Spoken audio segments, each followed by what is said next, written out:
Into ezakwenzeka ke ngokweli thuba sizawuqala sinikele amalungu osapho abafuna umbona bambone. Abantwana beli khaya bathe noko abafuni xa ebona abonelwe phandle, so bazawumbona. Then emva koko ke soba nenkonzo nje izaba kufutshane. Emva koko simthathe sihambe naye siyokwenza inkonzo sidla ngokugqibela ngayo phaa egadini. Emva koko sibuye. Emva koba sibuyile ke sizawulinda ncinci xa abantu bekhaya sebegqibile siqalise ke inkonzo yasententeni. So elithuba ke ngoku singanikela ke ngoku abantu bekhaya njengoba besithi abantu bangoomama khange bakwazi ukumbona ngexesha bepha phandle. So abafuna umbona bangambona, then ke ngoku sizakwenza nje inkonzo ezaba mfutshane. Sawugqiba ke ngoku bafana simthathe siyogqibezela phaa egadini, sibuye siye ententeni. Sanemilomo yokwazi uthetha nawe sikucenge. Siyicengile imozulu mdali kuba sikhula kakade kusithiwa uva izikhungo zethu ngokukhawuleza okukhulu uyenzile loo. Sikubulela ke ngako konke noko sekutshiwo kulamlela imeko eyenzekileyo kubomi obungento, nokwalathisa indlela ekhokhelela into yoba kungenzeki nantoni endleleni. Siyayibulela mdali loo nto, ibonisa ke ucwangco lwakho olunozuko. Sizole sinje kweli khaya lale nguzi lapha ekhani kwam esele inaminyaka uyigcinile ususela ebutsheni bayo ekuzalweni kwayo, ngoku ina-85. Uyenze yanyamezela ubomi nentombi yakhe, uye yanyamezela kubo bubomi, ihlaselwa kukugula nje kungenxa yoba ukufa akonwabisi. Umkhulule ke ngoku ezingaqambini. Sivuyela into yoba sibe ngaba bantu bazozimasa lo msitho ochaphazela ubomi bakhe obuphelileyo. Kodwa ithemba lobomi bethu ligaqambe ngaphambili njengoba selevelisile uDlamini. Sithi enkosi ke mdali ngesi sithuba sifutshane, kodwa kuninzi esifunda ngawo.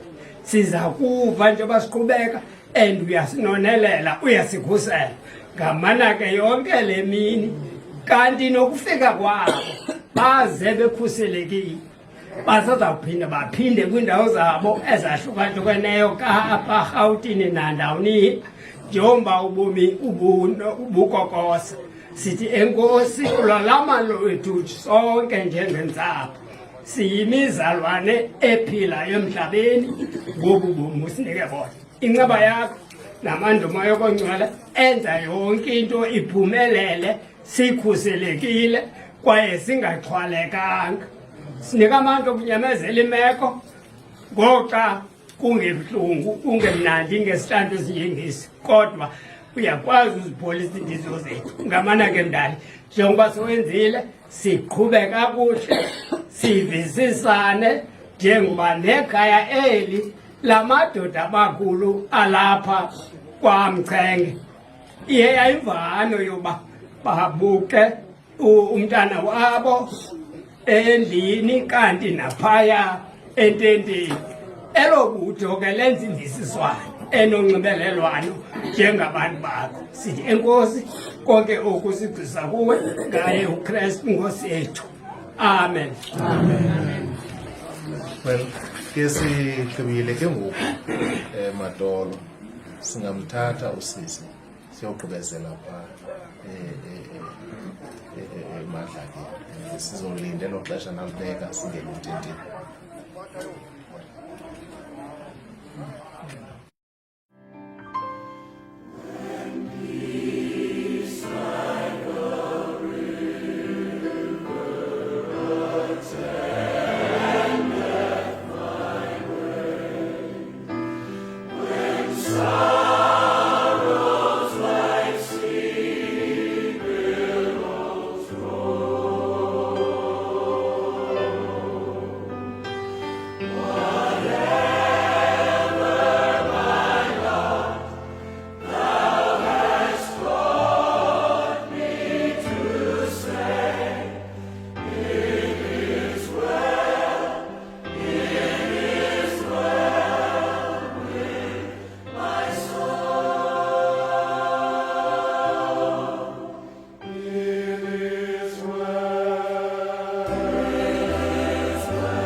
uThixo xa wayedala abantu yayingeyonjongo yakhe ukuba abantu ze bafe.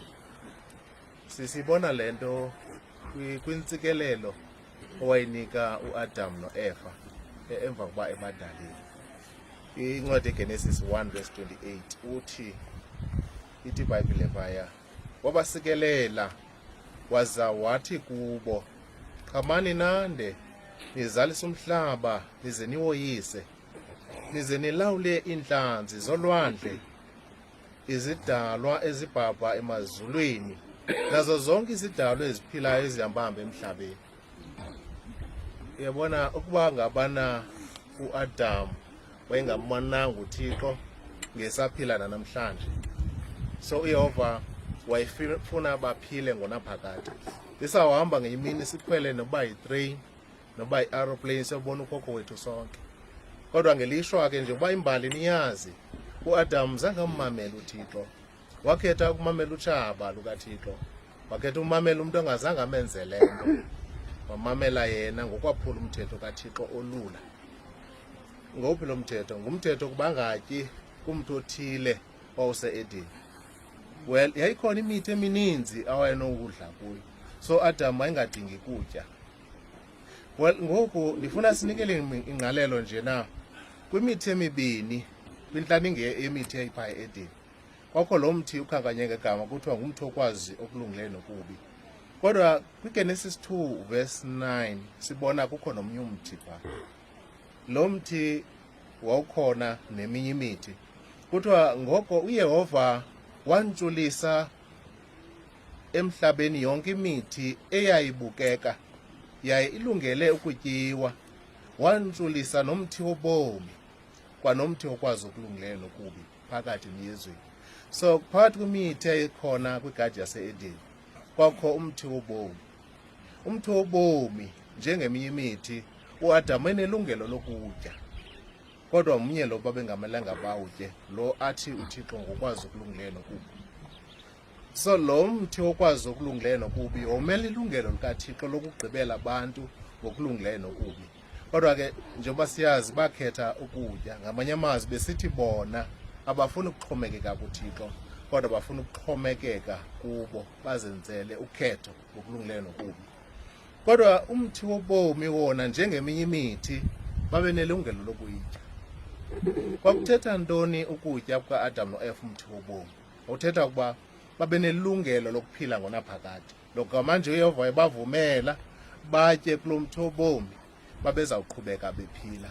Nyhani ke babewutya besitya neminye imithi kangangethuba elithile. Welafika kutshaba labalukuhla baze bayeke ukumthobela uThixo. Well, kwafika ukufa njengesiqalekiso, into engathandwayo nguThixo. Yazi iBhayibhile xa ichaza ukufa ichaza njengento engathandekiyo, ichaza njengotshaba. Salazi utshaba into engafunwayo. Uba kuthiwa nalo utshaba lusiza, abantu igazi liyahloba bafuna uhlangabeza okanye bajonge indlela abangaqubisana ngayo nolo tshaba. uYehova eBhayibhileni xa ithetha ngokufa uthi lutshaba, utsho phi uYehova? Kwincwadi yamaKorinti isahluko maKorinti okuqala chapter 15 safunda pho verse 26. Kuthiwa utshaba lokugqibela oluza kupheliswa kukufa. Ngamanye amazwi ukufa akusondezi bantu kuThixo. Xa isifa umuntu akayi kuThixo, kodwa sisohlwayo ngenxa yongathobeli kwabantu. Ithi ke ilizwi likaThixo lutshaba lokugqibela oluzawupheliswa, oluzawubhangiswa, oluzawutshitshiswa. Ngamanye amazwi kungekudala uThixo uza kutshitshisa ukufa singaze siphinde sikubone. Le ndawo sikuyo ngoku, abanye bathi indawo yakhe yokugqibela, abanye yokuphumla. Kodwa iBhayibhile ifanisa le ndawo njengendawo yotshaba. Itsho phi? Make sijonge phaa kwincwadi kaYezekile, ndiqinisekile niza kucingisisa ngala mazwi abhalwe apha.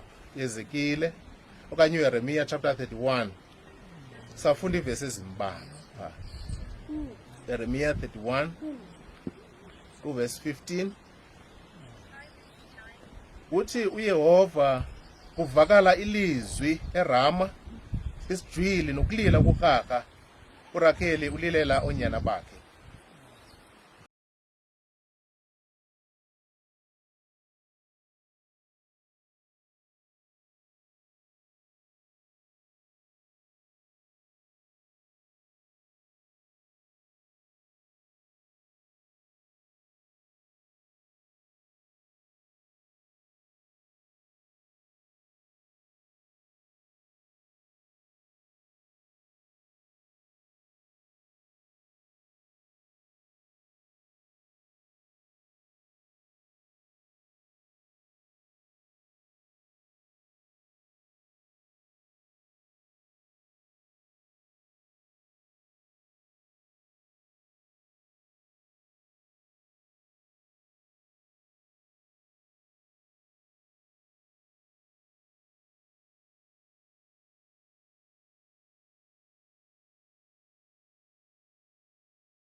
Uyafa angaphinda aphile na? Mhlawumbe singathi ngumbuzo obuciko. Ndiza kulinda ke iphele imihla yobukhoboka bam de ndikhululeke. Uza kubiza ndisabele. Uza kufuna ngamandla ukuphinda ukubona umsebenzi wezandla zakho. iBhayibhile besikade sisebenzisa ngaphambi kokuba sithi uza kulangazelela umsebenzi wezandla zakho. Igama elinamandla lithetha umnqweno onzulu uThixo nawo wokuvusa abantu. So uthi uYobi xa ifanisa ukufa ukufanisa nomsebenzi wobukhoboka, uthi uYehova uyakuvuyela, uyakulangazelela, ukufuna ngamandla ukuvusa abantu bethu. Into yoba uYehova unamandla siyithandabuzi loo nto. Thixo unawo amandla. Ubonisile loo nto uYehova ngendlela ezininzi, esenza izinto ekubonakala zingenokwenzeka ebantwini.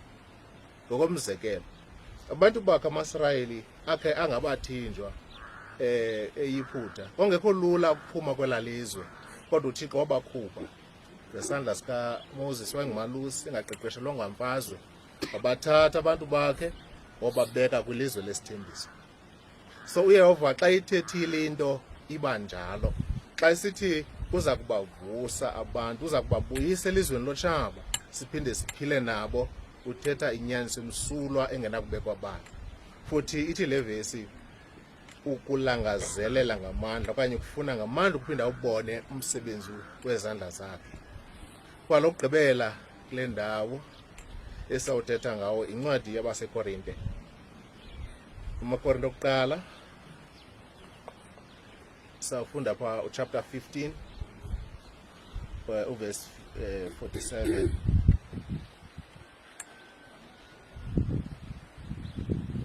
Verse 47, 45, 44, 44, 54 to 57. Ithi phaya ukufa uginywe ngonaphakade. Ufa luphi uloyiso lwakho? Ufa liphi iliva lakho? Iliva elivelisa isono okanye iliva elivelisa ukufa sisono. Kodwa isono senziwa sibe namandla ngumthetho. Kodwa siyambulela uThixo kuba usenza soyise ukufa esebenzisa inkosi yethu Yesu Kristu. uYehova wenze kwanokwenzeka kuba asithenge sonweni ngegazi likaKristu. uYesu engezange emhlabeni besingazuba nalo ithemba lekamva lokuphunyuka esandleni sokufa. uYesu wafa ukufa kulidini, esifa engenatyala, efela izono zethu. Ngaye uYehova wenze kwanokwenzeka ukuba sibe nethemba ngekamva. uYehova uza kubabuyisela ebomini abantu bethu sibathandayo. So baza kubuya elizweni lotshaba. Sizaphinda sibabone bephila kulo mhlaba. Mhlawumbi ke singaqukumbela lena inkonzo ngengoma 144 emva kokumzalwana uSikhukhula sibalele ngomthandazo. Nasibone kwane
siyakubulela tata ngezinto ezintle osenzela zona. Siyakucela ngesi sihlandlo baba, esi sihlandlo sokuba silapha ngexesha kweli sapho lasemadolweni kwakunye nezihlobo zonke ezisondeleyo enxebeni, ukuba ngeli xesha mdali wethu isihlandlo sokuncamisisa kuba usisi, umakazi, dadobawo, intombi yethu, konke oku sizalishiya apha emangcwabeni kude kufike elo xesha umzalwane wethu ebethetha ngalo. Sicela intuthuzelo ke baba, intuthuzelo yakho, bathuthuzeleke, babe noxolo, bazi mdali wethu uba ngenye imini baza kumbona umama, umakazi, konke oko ngenxa yelizwi lakho olithethileyo kuthi. Siyazi mdali wethu uba oku kuyamangalisa kubantu abaninzi, baye bangakukholelwa maxa wambi, kodwa njengoko besekutshiwo, izinto ozithethileyo wena mdali wethu ziza kwenzeka ngendlela othe ziza kwenzeka ngayo. Zimbi sesiphila sizibona namhlanje owawuzixele ntlandlolo uba ziza kwenzeka. Thuthuzela le ntsapho ke mdali wethu, ithembele kuwe ngamaxesha onke.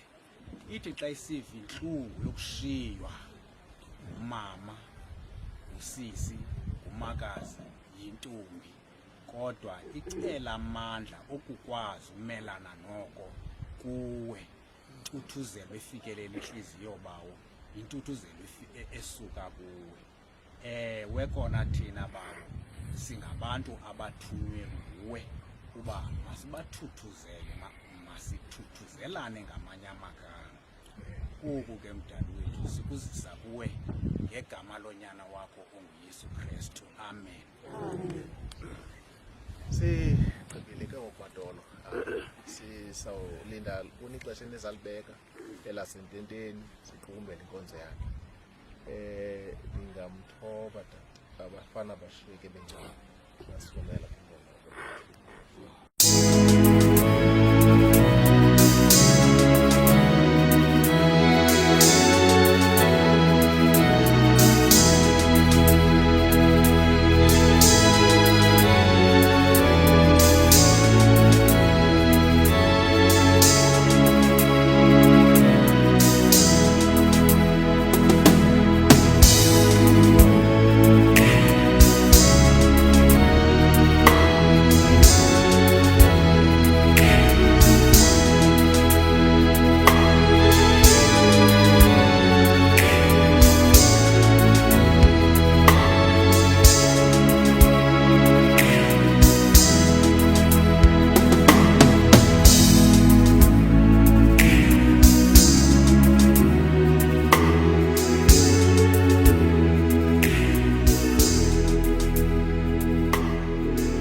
siyabulela ngale ntsasa, sibulela busivusile kwindawo besilele kuzo, wazosinika elithuba lozokuma phezu kwale mzi edlakala le ntombi. Thixo namandla, naku ke Nkosi ndime ezinyaweni zakhe, ndiza kutyhila Nkosi enofi lityela isikhumbuzo kuze Nkosi enofi bathi nabantwana bakhe nesizukulwane sakhe babone Thixo wam apho alele khona umakhulu. Sincede ke Thixo, sityhila ngegama lakho negama lenyana wakho negama lomoya oyingcwele ngoKristu Nkosi yethu, amen. Tyhilani ke abantwana bam.